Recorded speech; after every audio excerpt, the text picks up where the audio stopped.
Что, дорогие друзья, мы готовы с вами начать. Добро пожаловать. Как вы уже знаете, с 22 по 28 октября посольство Великобритании в Москве и ведущая российская просветительская медиа «Теории и практики» проводит уникальный онлайн-фестиваль в Великобритании, который называется очень непросто, но важно «Different Ever After». 2020 год, несомненно, повлиял на жизни многих людей и общества в целом. Наш фестиваль о том, как меняется мир вокруг нас. Это фестиваль о важном, новом и о том, что ждет нас впереди. Дорогие друзья, прежде чем я представлю нам нашу следующую сессию, наших следующих спикеров и модератора, позвольте рассказать вам о некоторых технических моментах нашего фестиваля. Вся следующая сессия будет проходить на английском языке. Но если вдруг вы чувствуете себя некомфортно, в школе его где-то прогуляли, в университете тоже не ходили, не переживайте, для вас у нас будет работать перевод синхронный. Для того, чтобы его выбрать, пожалуйста, зайдите в Zoom. Вы можете найти вот здесь или вот здесь, если я у вас зеркалюсь или нет, кнопочку «Перевод». Или если у вас Zoom на английском языке, то «Interpretation». Нажмите и выберите русский язык, и вы будете получать всю информацию на русском языке. Также, если вы хотите задать спикеру вопрос, это очень важно, я думаю, что вопросов сегодня будет у нас очень много, потому что тема интересная, то вам необходимо написать вопросы и ответы. Она находится вот здесь. Тоже ссылка не просто в чат, а ссылочка отдельная, вопросы-ответы на нижней панели. После прохождения модерации вопросы переведут и зададут спикеру во время Q&A. Вопросы можно задавать и на английском, и на русском языке. So, another day of the festival is about to get started, and we're pleased to welcome you within the unique festival, Different Ever After. The festival which sheds light on how rapidly the world around us is changing and which role we play in the big game. So we have no time to spare, and please welcome the next session and our next guest for today. Дорогие друзья, мы готовы. Начинаем говорить об умных шагах в устойчивое будущее, как развивать новые технологии и совершенствовать старые. Вопрос устойчивого развития затрагивает все сферы нашей жизни – экономику, экологию и общество. Сможем ли мы прийти к устойчивому развитию, к устойчивой форме развития, какие шаги мы можем сделать уже сейчас? Я думаю, можем. И именно это обсудим с нашими спикерами. Я передаю слово нашему модератору, старшему советнику по торговле, Департамент международной торговли Великобритании в России. Ваши аплодисменты. Внимание на экран. Модератор Екатерина Глухова. Екатерина, the floor is yours. Welcome to the Different Ever After. Thank you very much. Thank you. Hello and welcome to our discussion, Smart Steps into Sustainable Future. As you know already, a sustainable future is about making our life better, cleaner and greener, and it's actually about society, economy and environment. And global trends are shifted to keep a balance between those three pillars. And however, to be honest, it's still not exactly clear what our sustainable future will look like with new technologies, and maybe at some point by improving old ones, taking into consideration all these things around climate change, limited resources and environmental problems. There is also an opportunity to work together in order to find better and more effective ways. We have invited British experts to talk about existing solutions for the smart cities, and I am pleased to introduce Эндрю Кокберн, Head of Global Business Growth at Connected Places Catapult, which is the UK Centre of Excellence for Smart Cities and Mobility. Sьюзан Beyker, Associate Director for Climate, Environment and Sustainability at Tech UK, business organization for the UK technology sector. Дэвид Филп, Global BIM Consultancy Director at AECOM.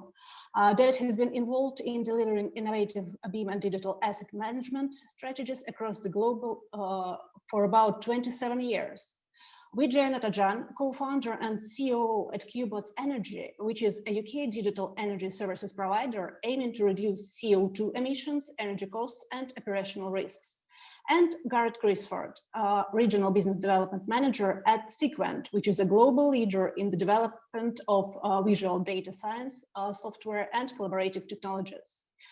And now I would like to give the word and screen to Andrew Kokbern, Connected Places Catapult. Thank you very much, and hello everyone. Can we have the slides, please?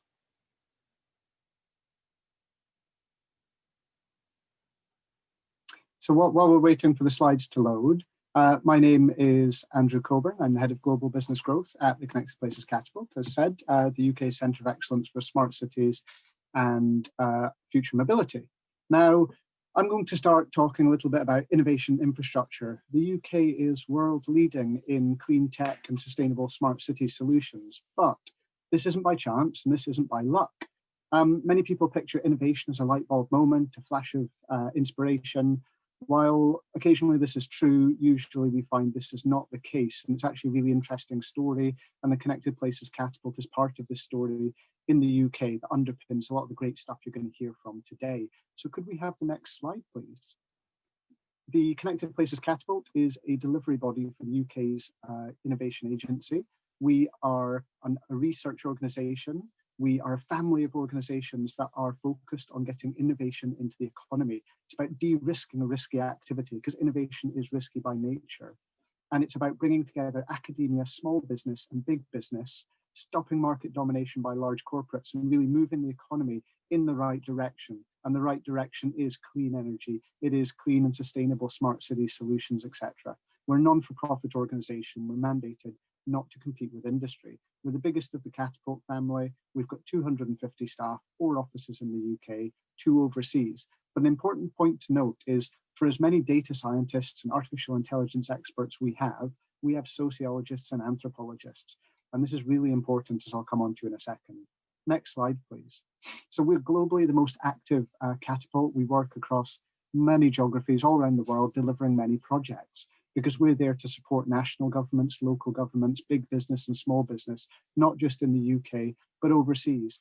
And as much of our work in terms of the smart cities and sustainable tech and clean growth area is on technology, it is in standards, it is in regulation, it is in capacity building. You know, the technology solutions that we deal with, it's not just all about fancy algorithms, it's about user interaction and acceptance. Next slide, please. So our focus is on the city, unsurprisingly, because most people in the world live in an urban environment. Most of the spend in a country is in the city space and in the urban space. And the biggest positive impact by these innovations in the clean and sustainable sector is really seen in the urban space. And we're citizen-centric by design. It's not about pointing fancy algorithms at problems. We do as much work with user research, with user acceptance, because ultimately, if people don't interact and accept with these technologies that are really leading the economy in the future direction, and if the city leaders don't understand them, if people who are buying the solutions don't really understand what they're buying, then it doesn't matter how fancy and how smart the technology is. It doesn't get uptake. It doesn't end up getting used or procured, and it ends up facing a lot of resistance by the people who really should be benefiting from it. So a lot of what the Catapult does, it's about taking people on the journey of innovation. And it's really important. It's a real good USP from the UK in terms of how we collaboratively work in these areas overseas.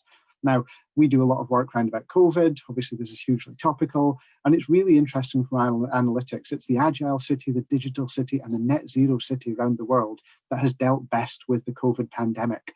And we do so much work in this space. And if we can go on to the next slide, please. So talking at a high level, how does the UK tackle this really interesting space? So we are the innovation laboratory for the UK government's Department for Transport. Who'd have thought the government, a national government and innovation? So we started up our relationship with them where they said, how on earth do we work with the whole hydrogen piece? How does hydrogen benefit the economy of tomorrow? How on earth does electrification work with the economy of tomorrow? And how do we get it working? It's not just about, Tesla and their electric cars.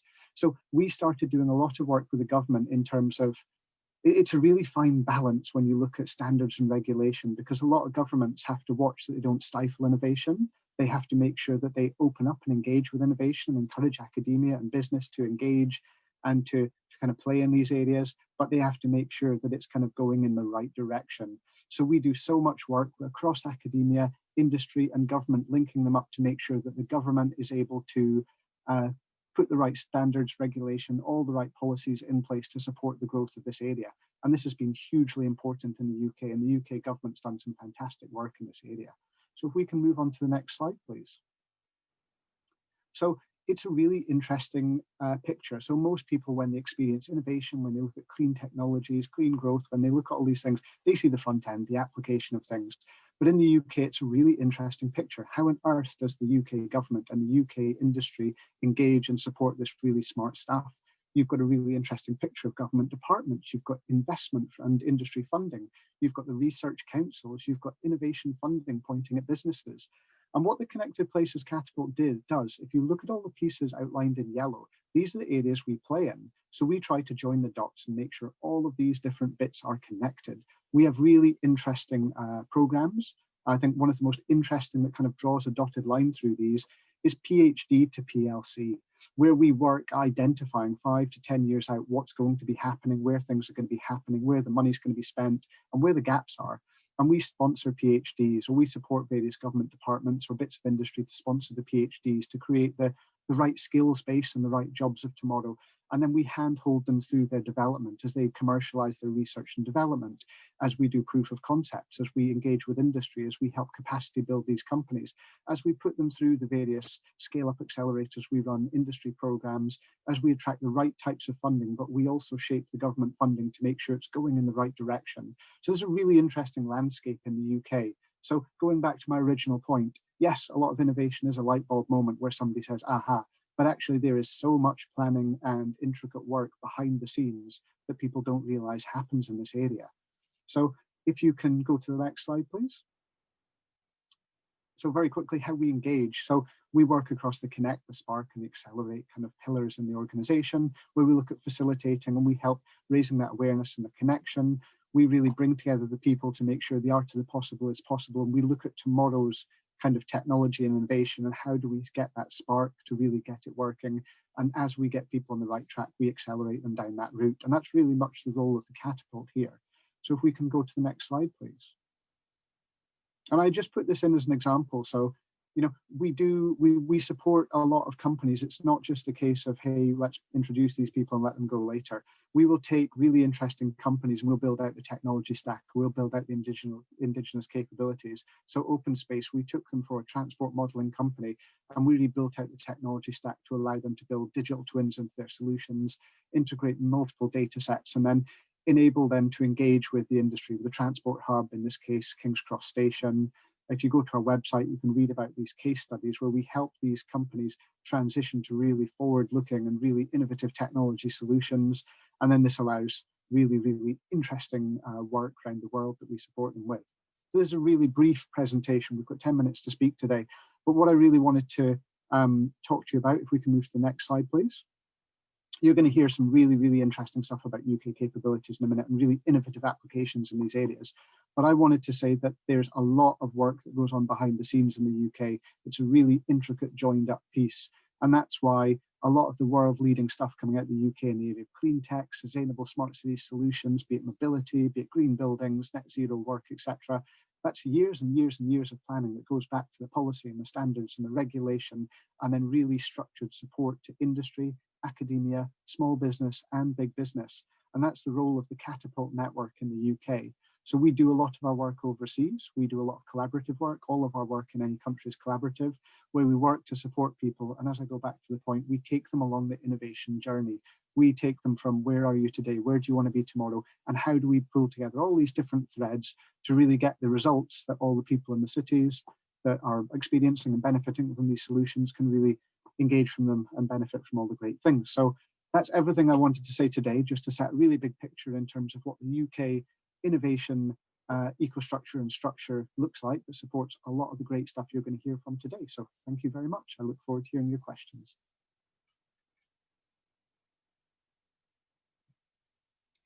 Thank you very much, Andrew. Thank you. And now, warm welcome to Sьюзан Бейкер, Tech UK.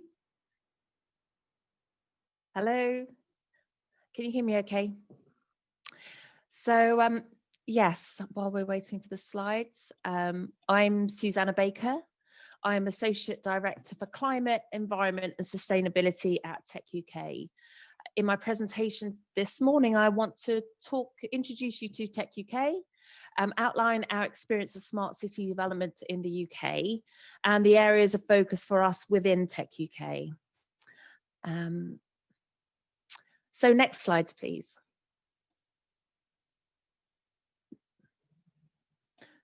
That one, yeah. So if you're familiar with Tech UK, we are a business organisation for companies in the digital economy.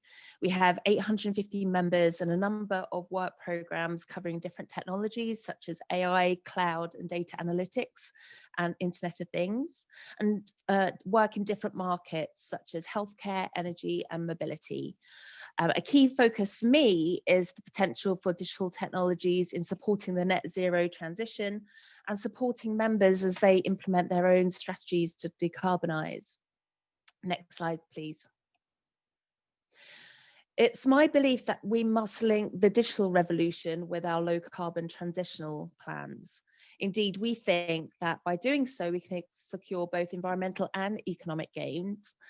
We recently worked with Deloitte to understand what the potential actually is. And the results of our work is outlined in our report, How to Make the UK a Leader in Clean Digital Tech, which found that deployment of digital technologies can cut or enable a reduction of 7.3 million tonnes of UK emissions by 2030, 50% of what's needed in the UK by that time. At the same time, we can unlock GVA benefits of around 13.7 billion by enabling other sectors to be flexible, automated and efficient. And with new cases and applications being trialled and piloted, we know we can do much more to enable even deeper savings. Next slide, please. So the UK was the first country in the world to set a net zero target, and there is increasing evidence that this is driving innovation. In terms of the digital climate sector itself, it's now recognised as an emerging sector. In 2019, the UK received 336 million in venture capitalist investments in net zero companies, 55% more than France and 18% more than Germany. We have an estimated 323 net zero tech companies in the UK, with clusters based on the number of companies in London, Edinburgh and Cambridge. Next slide, please. So contrary to, I suppose, people's views, I think in the UK, with a few and notable exceptions, we're not seeing necessarily a top-down commitment to smart cities. Rather, we are seeing digital technologies being deployed and considered in the context of a net zero transition, as they're increasingly being seen as absolutely essential in keeping costs under control. So, for example, digital energy systems are necessary to manage a distributed, variable and local energy system.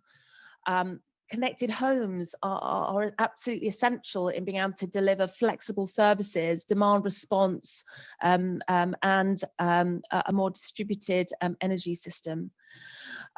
Data is necessary to inform EV charging infrastructure and to smart charging or vehicle to grid charging to support more integration of EVs onto the grid. And these domains are increasingly become interlinked. So bottom up and in turn forming, in our mind, the bedrock of smart city infrastructure. So in short, smart city development is increasingly being mission-led, with net zero emerging as the biggest system level opportunity.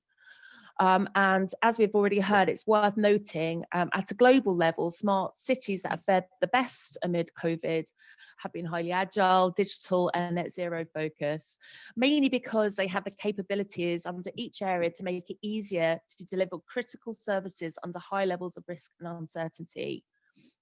Next slide, please. So we have moved beyond testing individual capabilities of digital technologies and are now moving increasingly towards a systems approach. On a general level, now our focus is on assessing in markets the integration of both hard technologies, assets with soft digital technologies, working also to overcome regulatory challenges presented by old regulation that's not designed for new innovative business models and technologies. We're working to address cultural barriers, fears around cybersecurity and data privacy, and as we heard earlier, a lack of digital skills. We're working to create a supportive data ecosystem that spurs collaboration. And certainly when tech companies are looking whether to invest overseas, this is overlaid with a number of city considerations. So on city systems and assets, companies will ask themselves, what urban innovation partners and platforms are available? What is the pool of talent and specialized expertise? What is the underpinning science and technology research capability in that city and region? That's enhanced also with thinking around ecosystem and enterprise dynamics. Is the city planning for the future? Does it need capability support to mount major projects? And how is whole city governance integration managed? And what is the level of fiscal or financial capability of that city? And equally, how citizen-centric and future-proofed are the solutions being explored? And what is the desirable level of inclusivity and affordability around local public services? And finally, what is the strategic objective of the city? And how do they link with the questions or points above? So to conclude, there is increasingly strong economic and environmental justifications for smart cities. They're not developing as perhaps we had anticipated. Rather, the bedrock is emerging as part of our response to net zero and other mission-led challenges. There remains a number of barriers, system barriers such as outdated regulation and lack of data, cultural barriers, as well as the capacity of cities themselves to take on digital projects still remain a challenge, particularly now as we fight a global pandemic. However, with a focus on a goal to decarbonize our economy and to do that affordably, digital technologies and systems, and in turn, smart cities, are increasingly seen as a key enabler. Next slide, please. Thank you for your time and your attention. Thank you.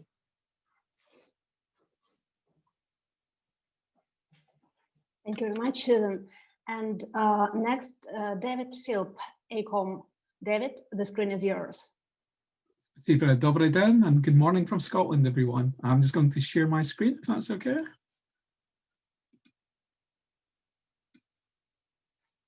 Hopefully you can see my screen now. So good morning, everyone. I'm Дэвид Филп. I'm Global Director for Building Information Modeling at AECOM. AECOM design, construct, and operate built assets right across the globe, including in Russia as well. So we're delighted to support today's conference about smart steps in a sustainable future. At AECOM, we believe that construction plays a key role in the future of our professions, our economy, and indeed our planet. We also believe, as we've heard from both Andrew and Sьюзан, that actually we think the information economy is key to transforming the way we work and the way we live, and doing it in a much more sustainable manner as well. And we really believe that digitization across infrastructure, from schools, hospitals, roads and bridges, is going to be key to sustainability, and indeed, as you heard from Sьюзан as well, in terms of net zero carbon solutions. So at AECOM, in short, we have lots of data, as you can see on the screen, data right through the entire life cycle of our built assets. You can see we use 12 eras to standardize how we can look at data and how we can use it to support more sustainable decision making. We are also using digital tools such as building information modeling, data-rich models that are going to help us in terms of continuity of data right through the entire asset life cycle. And that's really important because it's going to help us optimize sustainability and indeed performance of the solutions as well. So we're not just interested in carbon in terms of construction, but in terms of operate and how we can connect and share at the city level as well. We refer to this as the digital thread of data, and we believe that robust, secure data is hugely important to a sustainable agenda. We're also starting to use much more, we call it better storytelling. We're using tools such as building information modeling, augmented reality, and you can see on the screen virtual reality. That's our team that are sharing infrastructure projects across the globe. It's helping us understand better and make better decisions around about sustainable goals. And it's also helping us create what we call high-performing buildings as well. It's been interesting during this whole last couple of months. You know, we've been locked down in Scotland, but we've used digital to help do things much more sustainable. and start to think about how we can share much more as well. So we've used digital to create virtual environments. You can see one of our public consultation tools. So stopping people from moving about and starting to create virtual environments that enable stakeholders and communities to understand proposals within there as well. So we're starting to create virtual spaces that are carbon free within there as well. As you heard from Suzanne as well, we've got lots of good policy going on, we think, within the UK as well. We have a government construction strategy, and you can see 4 key areas within there. Up in the top left, we're thinking about how do we transform productivity and actually doing it much more sustainable, and how do we use data to do that as well. We're also thinking about much more in terms of advanced manufacture and robotics in terms of construction. And key to sustainability is also creating high-performing built assets, assets that are going to perform better and more sustainable. And sustainability a key part as well. So in the UK, how do we deliver 50% faster and also doing it more sustainably? How do we lower costs by 33%, but doing it across the whole life cycle? So not just building it cheaper, but actually a focus much more on operation. And here's probably our biggest challenge as construction professionals. How do we reduce greenhouse gases by 50% in terms of our construction agenda as well? At the same time, we're seeing a growth in terms of the demand for smart buildings. Our existing buildings are often underutilized. They're inefficient, and we need them to actually work better and more sustainably as well. And we believe digital is key. So we are seeing clients starting to unlock the benefits of digital, levels of maturity. They're doing it on what we call capital projects, BIM, information management, common data environments and smart sharing, along with international standards, are helping us deliver projects and indeed programs as well, where we're thinking about connecting more data sets, such as geospatial, project management, to be able to look across programs. But increasingly, we're thinking about how we're actually the whole life performance of an asset, and using sensors and integrated networks, we can start to get real-time dynamic data, what we call digital twins that are linked to representation. And then what we think about smart cities, we often call it a digital estate or smart campuses, where we're thinking about sharing and benchmarking data across our assets within there. So helping us do more for less in terms of carbon, but increasingly, as we go up the maturity curve, how do we become better at measuring our carbon? How do we get better insight? And how do we make better insight and decision? So we're starting to also see how we can use digital technologies to do more with the buildings and infrastructure we have. And key to this, we believe, is measurement and feedback of performance and data. We also mentioned that we see this fusion between digital and advanced manufacture. And we're lucky it's a key part of the UK. And we believe that it's going to change the way that we build our infrastructure, how it's designed, manufactured and integrated, doing it with less people, doing it with less waste, and much more productive. You can see 2 of our centres in the UK, our Manufacturing Technology Centre on the left, and on the right, up in Scotland, the UK's only Construction Scotland Innovation Centre. You can see our robotics within there that are starting to demonstrate the value of bringing digital, manufacture together, and how it's going to save productivity, but also in terms of the carbon agenda as well. So what does this look like? Well, in the UK, government is moving in favour of modern method construction, and we call platform design for manufacturing assembly. You can see the kit of parts for a typical car, but we're now starting to create kits of parts and platform construction solutions for our buildings, for a key part of moving towards net zero within there. And it's a big part of the government programme in the UK over the coming years, bringing platform manufacture and digital construction and manufacture together. In the UK, we're also on a journey to what we call a national digital twin, starting to link all these digital twins together, where we're connecting digital representations of our physical assets together through sensors, and start to think about creating real-time feedback loops as to how our assets are performing, and start to use data and simulation to continually test and optimize the performance of our assets. This is our own one in terms of an AECOM project. You can see our office in London. We can see at any time how the temperature, how our systems are operating. You can see how it's occupied within there. So we start to make smart, sustainable business decisions using digital twin, real-time data, and building information modeling. You can see within there, the big thing we were trying to do is optimize performance, starting to think about repairing before fail. You can see some of the data plots of real-time data that's coming in. We can find data patterns, and we can start to predict the future and look as to how we optimize our assets within there as well. It might be in terms of data, in terms of air quality, lighting, might be in thermal comfort, but we're starting to create much more real-time optimization of our sustainable goals. So that we believe at AECOM, and we're seeing this increasingly in the UK, we're starting to converge lots of themes in terms of digital, data, manufacture, but all within that wrapper of net zero. So thank you from Scotland from hearing our story.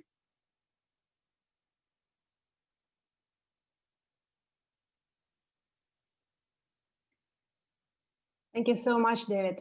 And now I would like to give the word to Vidžai Nataraджan, Qbots Energy. Vidžai, could you please unmute you? Okay, thanks. Hi, everyone. My name is Vidžai Nataraджan. I'm a co-founder and a CEO of Qbots Energy. We are an energy technology company based in Manchester, UK. So next slide.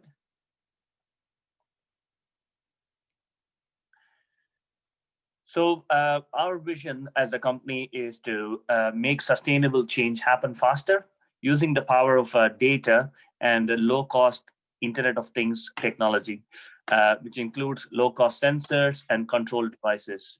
So when we started, obviously, we started from a technology perspective. We are looking at how we can use this technology into buildings, into enabling smart buildings, and controlling battery storage and projects side of things. But then as we went along, what we have found is how can we make it as a sustainable model? How can we make it easy for businesses to adopt this model? How can they get value from it?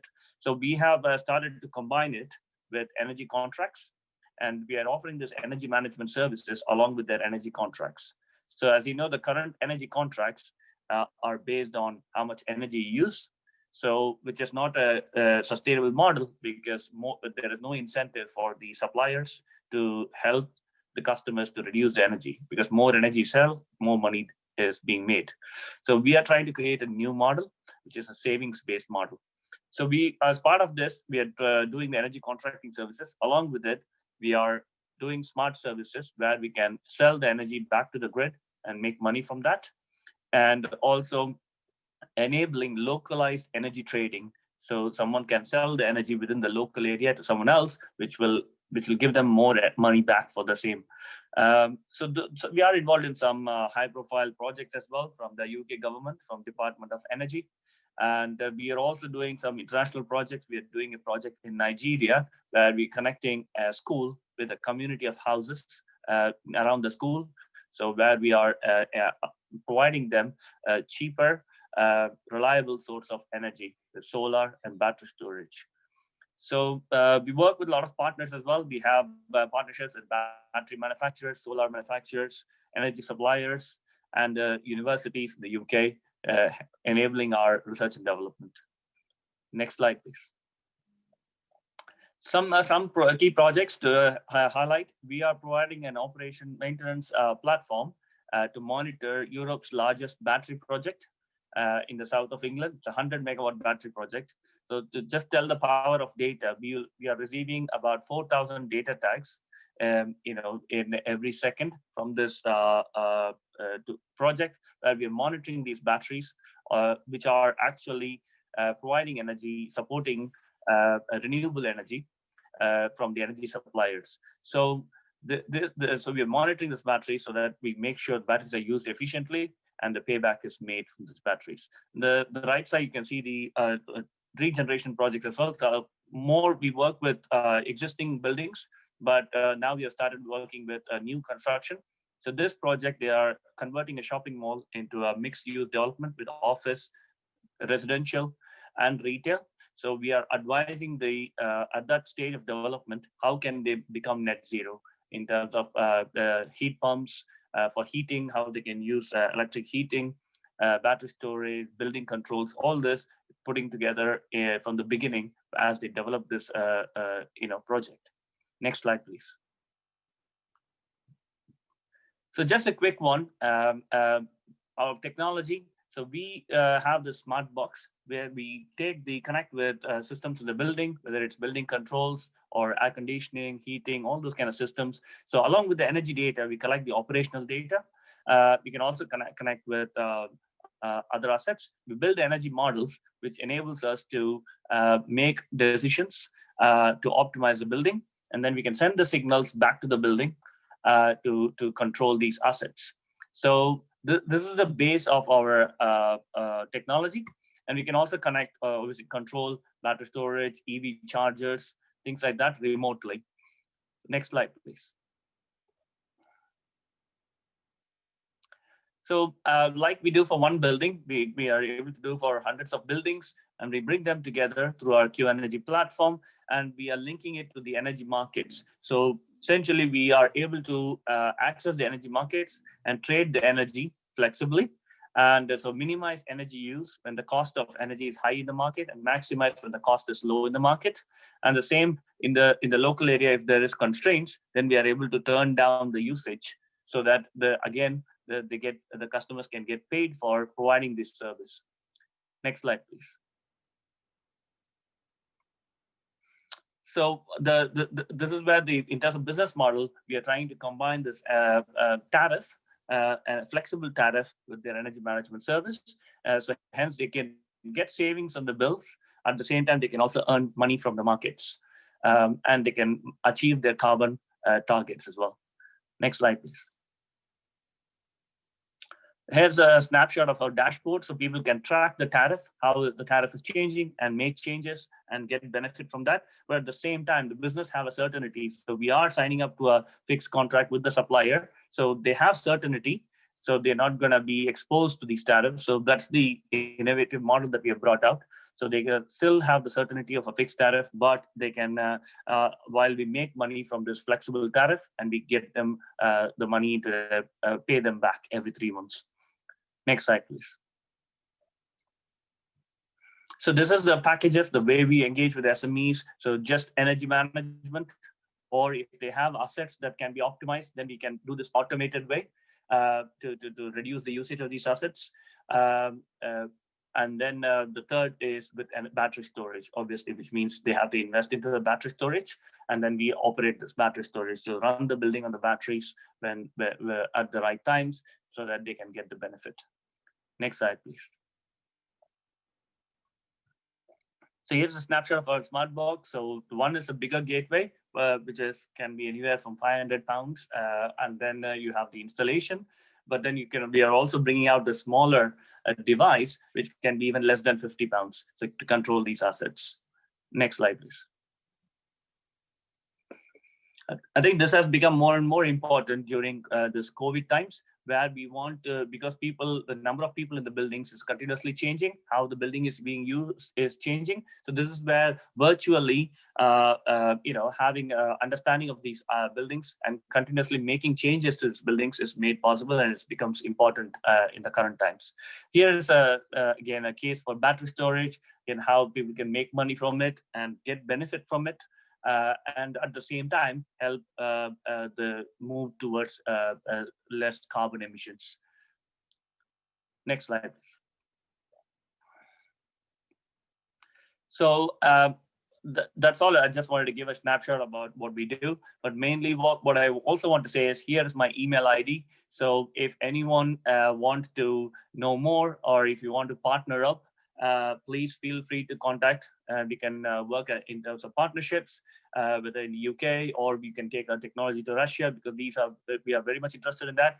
And also people who are looking to do any internships or projects, again, please feel free to contact, because we have a lot of opportunities we could explore. Thank you very much.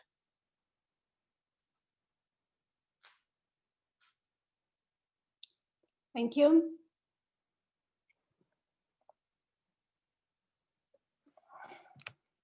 Thank you very much, Vidjay. And now I'm pleased to invite Garret Crissford, Sequent.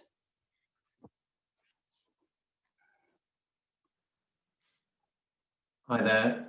Thank you. Hello, yes, I'm Garet Crissford, and I'd like to share with you today my thoughts on what concerns our future city planners and some novel solutions that we can already learn from.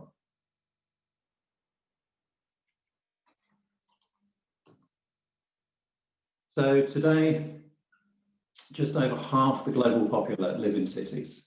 And in 30 years' time, this is expected to increase to over 2/3 of us. And those cities will be vast. Projections show that the gradual shift in residents of the human population from rural to urban living, combined with the overall growth of the world's population, could add another 2.5 billion people to urban areas. For decades, upwards has been the most exciting direction of travel for our cities. But what if the cities of the future build down instead of up? Skyscrapers will continue their race to the clouds, and designers and engineers are increasingly looking at what they can do with the space beneath our feet. Not so much for our homes or offices, but primarily for the infrastructure that supports them. There is a growing movement to bury transport, utilities, warehousing, storage, and more below ground to free up valuable surface space. Because climate change in coastal areas and the demand for adjacent land to remain accessible for food production all provide constraints on the expansion of some of our cities outward, driving the need to expand both up and down. There are many underground transport projects already underway on the planet, and more projects to increase the capacity of our aging infrastructure underground. The big question is, what are we going to find when we start increasing our investigations under our cities? And how will we rise to the challenge of understanding and communicating the ground risks in these increasingly crowded subsurface spaces? In future cities, land below surface will be as closely managed and regulated as we currently take for granted in our daily lives above ground. And it stands to reason that the success of recent collaborative and digital-based smart city initiatives, like in the UK and in Singapore, will be replicated for the subsurface. As a planet, we need to focus on initiatives and solutions that promote the sharing of ground investigation data and geological interpretations in the close quarters of the urban landscape to avoid duplication of data collection efforts and costs. That involves building a rich 3D subsurface understanding common to everyone, with the continual addition of as-built underground structures and accessible 3D visualization. Arup recently produced a benchmarking study seeking out best practice in underground development. The engineering company has been closely involved with Singapore's ambition to lead the world in underground urbanization. The 10 benchmark locations identified 3 main drivers for future cities to explore their basement resource. How, for example, topology and geography in hilly regions make more sense to delve deep into the steep terrain than go over or around it. Climate can have a big influence too. Extremely cold winters drive cities of Helsinki and Montreal to increasingly move underground to save energy and limit uncomfortable and inconvenient travel. And land shortages, such as Tokyo, Hong Kong, Shanghai, where nearly every square metre already hosts a soaring building. Building down is often the only way to generate more centralised space. So people are starting to understand the importance of sustainability in infrastructure. As surface space becomes prohibitively expensive or simply isn't available, more infrastructure is going underground. That can be a good solution, but we're already starting to see competition for that underground space as cities move water treatment, ring roads, stations, and ever more infrastructure below the surface. The common underground transport networks are rail, where Seoul in Korea holds the record for more than 400 kilometers of rail below ground. Whilst 15% of Tokyo's urban express roads are built below ground, they reduce air pollution and help to remove barriers between neighbourhoods. Then there are underground pedestrian networks. Beneath Montreal is a massive complex of offices, homes, convention centres, shops, and more that is connected by a network of underground tunnels. It exists to keep residents away from the harsh conditions of the region's long winters. Since the 1960s, the first underground complex has blossomed into 32 kilometres of tunnels, connecting 4 million square metres of space. And it's not uncommon for Montreal residents to avoid the frosty surface of their city for days on end by careful negotiation of its subterranean pathways. Then there are caverns and other storage areas. As we can see here, there are multiple levels of transport and storage below Singapore, including a large-scale munitions facility which saves around 300 hectares of space above ground. Below that is a huge 9-storey high oil storage facility, again saving the need for big storage silos on the surface. Now, as we become increasingly concerned globally about CO2-free energy and heat production, as we've heard in the other talks, many cities are investigating or implementing heating systems to warm entire districts by tapping into the natural geothermal heat that occurs in the ground. Munich in Germany should deliver CO2-free heating to over 500,000 households by 2040. And Reykjavik in Iceland already heats its walkways to improve citizen safety in the harsh frozen conditions. To do this, you need to benefit from a thorough understanding of the local geology and your existing infrastructure before embarking on a major new project. The rate of change in our cities is incredible. They are evolving every day. And whilst it's easy to replace a tall building with something else, changes you make underground can be much harder to undo. Urban environments benefit from non-invasive techniques to characterize the subsurface because you can't just dig everywhere you want ahead of time. Also worth noting that man-made ground doesn't follow geological rules, which can create surprises, especially where there's a long history of human settlement in that region. Another challenge is the interdependencies and effects of any changes. For example, how underground developments will impact a city's water resources if it relies on the groundwater.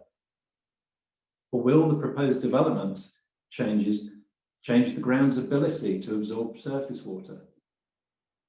Tall buildings need solid foundations, so deep excavations and tunneling must not compromise existing structures. For a long time, our understanding of the ground and our development plans only existed as paper records held in different locations by different organisations. More recently, construction designs became more digitised, leading to digital BIM, the building information models that Dave talked about, and the ground doesn't conform to the straight lines that exist in the design world. And now people are finding it useful to use powerful computer applications to build digital models of the subsurface in 3D, as well as the building designs, from known and observed data sources available. Using these models, digital designs can be brought in to see how they interact with the ground conditions and seek optimal solutions. As these models receive new information from site investigation or sensor data, more accurate models can evolve, helping to reduce the risk of encountering costly changes to the plans during construction. And because you can't easily visit a below-ground development, these geotechnical digital twins often become the centre of discussions around project risks and reaching decisions with a common understanding, incorporating the natural and the built environments below the surface. These models allow city designers to visualize, test, and predict how plan changes will affect and be affected by the existing structures. So how will we make sense of it all? At Sequent, we develop the tools required by engineering companies such as AECOM to connect underground data, combine and model it here in 3D, test out geotechnical theories and the effects of planned development, and then implement a better, sustainable future for your city. Thank you very much.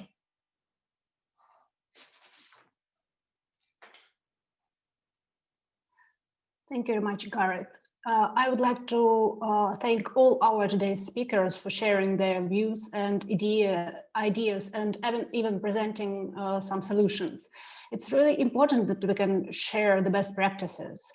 And now we have some time for the discussion in the form of Q&A session. I will read several questions from the audience to our speakers. The questions are quite interesting, and I'm not really sure who exactly is the best person to answer those. So I think that I will start, and in case if you have any thoughts to add to the answer of any other speakers, just let us know, please. So the first question is really interesting. Why should we bring lots of people into one city? The COVID-19 pandemic has proved that a large concentration of people in one place is not a very good idea. So I would imagine that let's Andrew be the first. Thank you very much. A very interesting question. Well, why should people live in a city? Humans are naturally, we're communicative people who thrive in societies, and as civilizations evolved, we've achieved far more together than we have apart. I mean, the cities are phenomenal hubs of innovation, of ideas, of thinking. If you look at a lot of great areas and things that are happening, but a lot of solutions that we're coming up with in these areas that you've heard of today and around the world, they're city-based. They're based around the infrastructure that supports life today. They're most impactful, most effective, and most efficient in terms of cost and effect, etc., when deployed in these sort of areas. And it is reality. It is where people live, and it is where people want to live. It is where the jobs are. So I think in terms of planning, yes, as we look at a lot of the urban developments we work in, a lot of them are more spread. And you look at the role of the periphery areas of the city as we do more working from home, as we look at more building out of infrastructure around the periphery. And COVID has provided a challenge, but innovation has provided many solutions and potential answers to this. So it's a really difficult, really interesting question, and I think you could write a book on this. Yeah. I think a lot of the other speakers have more specific examples in terms of how they tackle these questions, but I think it is the reality, but there are many reasons as to why people want to live in cities, and there's many opportunities for innovation to really advance in these areas of green and sustainable solutions. I'll hand over to any of the other speakers if they want to add a bit more detail to my answer. Sьюzan, would you like to add? No, I think that's a pretty good answer. I don't think we at Tech UK have a particular perspective. I think it's interesting to note that, you know, obviously at the moment there is we're seeing London, for example, being completely empty, pretty much. Offices at far less occupancy than there have been in the past. But in our mind, I think this is a temporary position, and that we will go back to some kind of new normal in the future. Thank you. Dave, with your experience, would you like to add something? I'm a country boy. I live in the countryside, but yeah, one of the things that we are doing at AECOM is to start to use digital and especially data to make sure that our cities are resilient. Resilience is a big part for us. We're trying to understand, especially in terms of COVID, how do they operate? How do we actually make existing buildings much more safer for people to use with new restrictions within there as well? So we're working a lot of building owners or infrastructure owners to try and help them understand how their buildings work just now, but how we can make them more resilient. And the way we're trying to do is digitize, we're trying to simulate, but we're looking in terms of a lot of time data capturing and trying to optimize with there. But we believe that, you know, cities, as Sьюzan said, you know, will be resilient and continue to grow as well. But we need data to measure, and get a better understanding of them to make smarter, more sustainable decisions going forward. And that might be about devices such as wearability. I think we're starting to see a lot more people data now as well. I think COVID is capturing a better understanding as to how people use our cities and use our infrastructure as well. Thank you. Gareth, do you have any particular ideas to add to this? I think it's a really interesting question, because it's the first thing that my son asked me when I explained the presentation today. And he said, well, why is everybody going into the cities? So what we're looking at here is planning based on trends. And so if those trends start to change, so will the planning. And we may not see 2050 with the same outcomes. But right now, we have to consider that the experience with COVID is temporary in a timeline of 1 to 5 years, and look beyond that. And if anything does influence the trends, then we have to adapt to that as well. But we'll still be facing a lot of the same challenges in infrastructure and development. Thank you. Vidjai, I would like to ask you another question. It's actually more on business perspective. We have a question and kind of an idea that business at the moment in future won't be possible without a sustainable development approach. And at the moment, there are still lots of companies that operate in a traditional way, and they're still successful. But what would you add to this? How do you think about it? I think if I understood the question correctly, so how can we make, if businesses are operating as normal, how can we make them change? I think there are two perspectives. One is what we are saying is taking our smart green approach could be deliver cost reduction, make it attractive. Basically, it's not saying like previously in the last few years, there has been a trend where if you want to go green, you have to pay more and it will cost you more. I think that narrative is changing. And now, there are offers in the market now, which is saying, like ours, what we are saying is this approach is the cost-effective approach. It's not an option. It's not going to cost you more. In fact, it is better for you. So making it attractive from a business point of view. That's first thing. Second thing is obviously there is a need for push from the policy point of view from the government as well. So for example, in the UK, a lot of the areas like beyond 2038, I think, or 2030, you cannot have any new developments that are not net zero. I think they won't get planning permission. Obviously, a lot of local areas, local authorities have made different timelines. So some of them have said even now, like the ones that we are dealing with, they've said it has to be net zero from the beginning. So if the local authorities and the government make some policy plans and announcements, obviously businesses have to change accordingly, because otherwise they won't get planning permission and things like that. So and then related to business rate discounts, things like that. So I think if the policy push, that's one thing, and then the market making it the offer attractive. Thank you.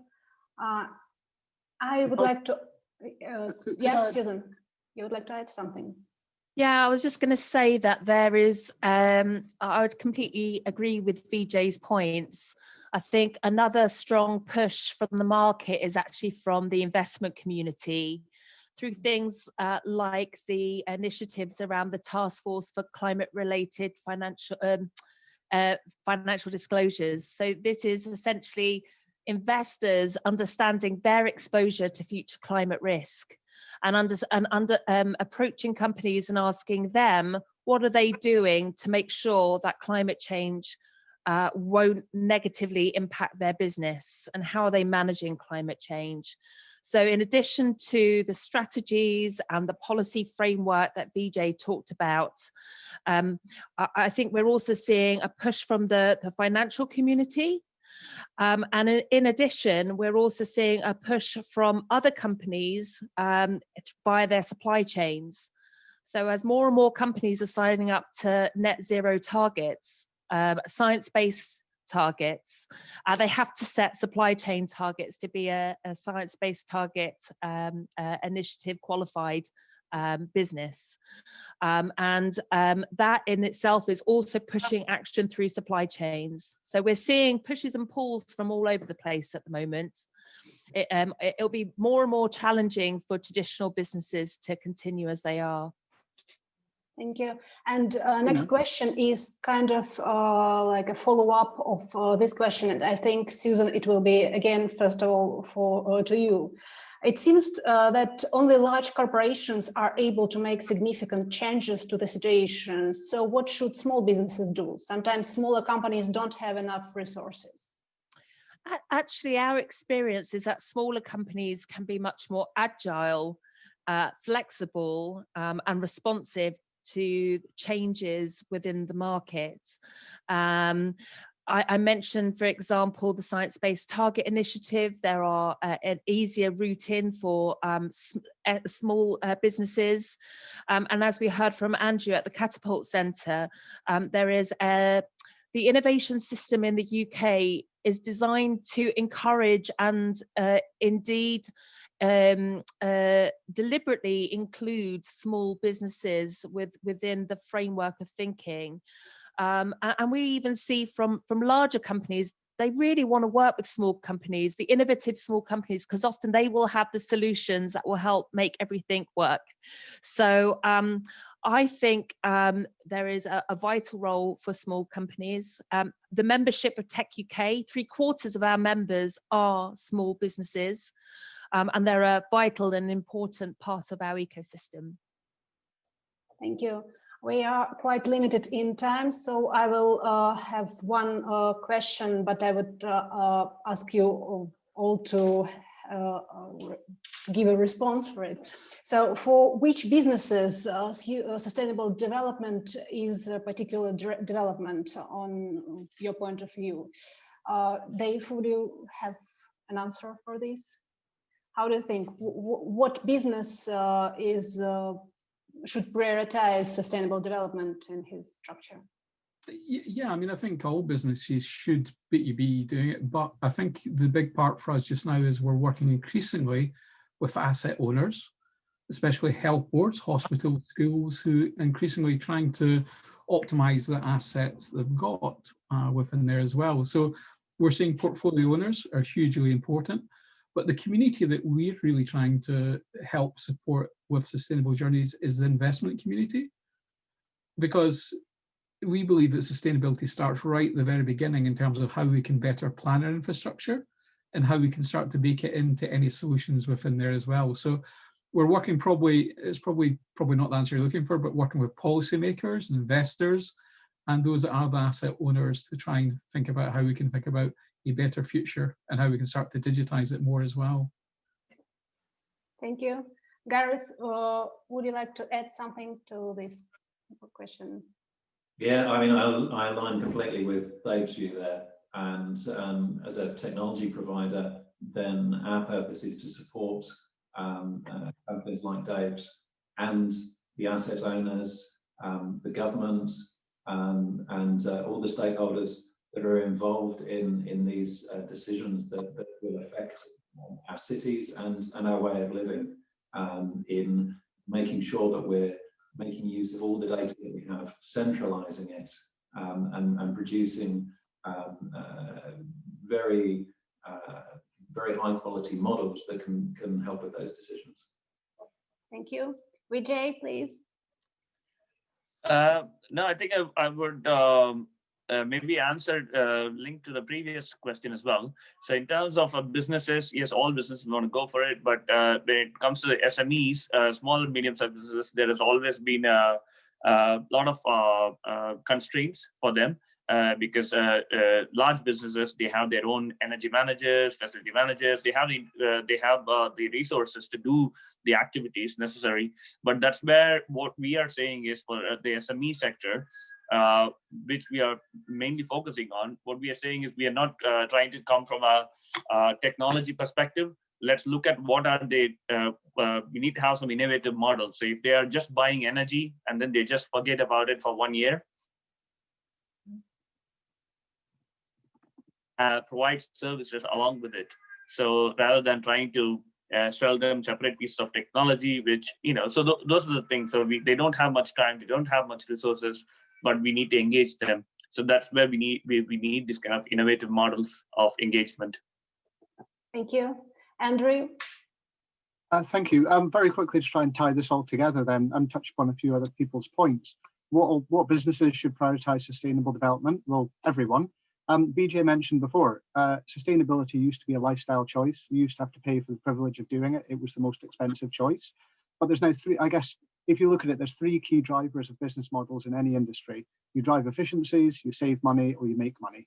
And now that's possible in the sustainable kind of sector in this. It's hardest actually for large companies. Somebody said only large companies can do it. It's not. If you look at somebody like BP, they're moving towards future mobility, green energy, but the size of investments in oil and gas upstream and downstream is phenomenal. So it's so much harder for large companies like that to pivot. It's actually a lot easier for small and mid-sized companies to pivot and deliver on these things. But everything is connected. I mean, well, I would say that we're the Connected Places Catapult. Academia, business, large and small business needs to work together.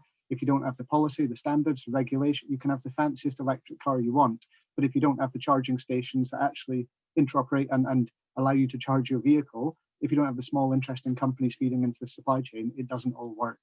So to achieve the proper sustainable development that we're all looking for and looking to achieve the climate goals, everybody plays a role. And it's now all possible with the current business model. So it is a choice for everybody, and business needs are actually driving this rather than it being a lifestyle choice. Thank you so much. Susan, would you like to finalize and add something?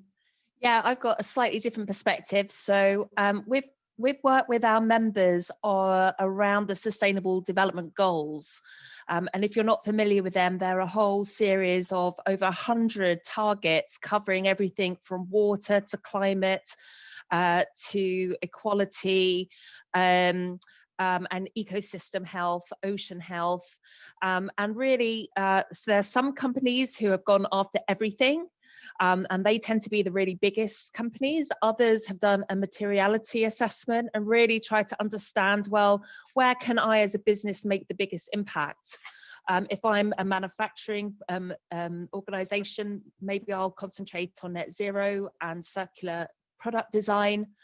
We have some members, for example, Canon, who have decided, well, our capabilities with photography means that we can connect with the youth. And so we're going to do youth engagement as one of our key sustainable development goals that we're going to concentrate on. So I think it's very much a perspective that each company must take individually. But as others have mentioned, it's one that it's an unfortunately our event. And please note that if you by any chance have any questions to the speakers which remained unanswered, or if you understand that you have more questions after the discussion is actually finished, please feel free to contact us and I will get the answers for you. I think that our speakers wouldn't mind if we forward them any questions. So a journey of 1,000 miles begins with a single step, and we spoke today about smart steps into sustainable future. And it's really great to realize that we are already on our way. Thank you very much, and wish you an amazing rest of the day. Спасибо большое вам, Катерина, спасибо большое. Умные шаги в устойчивое будущее. Как же развивать новые технологии и совершенствовать старые? Надеюсь, теперь на этот вопрос у нас есть ответы, у нас есть вдохновение, у нас есть направление, куда нам нужно мыслить, думать и куда нам нужно идти. Спасибо большое, Эндрю, Дэвид, Гарет, Сьюзан, Виджай. Спасибо большое, что сегодня были с нами. У нас есть такая традиция на фестивале. Мы аплодируем всем нашим спикерам и модераторам. Эти аплодисменты вы не можете увидеть, не услышать, но поверьте, они есть. Всем нашим зрителям тоже огромное спасибо, что присоединились. Перед тем, как мы завершим нашу конференцию, не забудьте, что у нас есть форма обратной связи. Прямо сейчас в чате появится ссылка, на которую вы можете нажать, пройти и помочь нам стать еще лучше. На этом мы прощаемся с нашими спикерами, с Екатериной, и переходим дальше. Анонсы, которые нас с вами ждут сегодня. Давайте посмотрим. 18:00. История неповиновения. На предстоящей лекции мы вместе с профессором Кристи Кауман подробно представим слушателям историю борьбы британских женщин за равные права и возможности. В 20:00 сборник короткометражных фильмов, который называется The Uncertain Kingdom, изменчивое королевство. Состоится в 20:00. Пожалуйста, не забывайте, поймите себе в календариках, поставьте уведомления.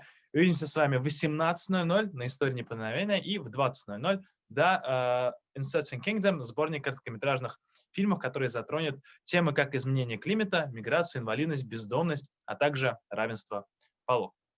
Ну что, на этом всем спасибо. Можно идти обедать. Всем приятного аппетита и хорошего понедельника.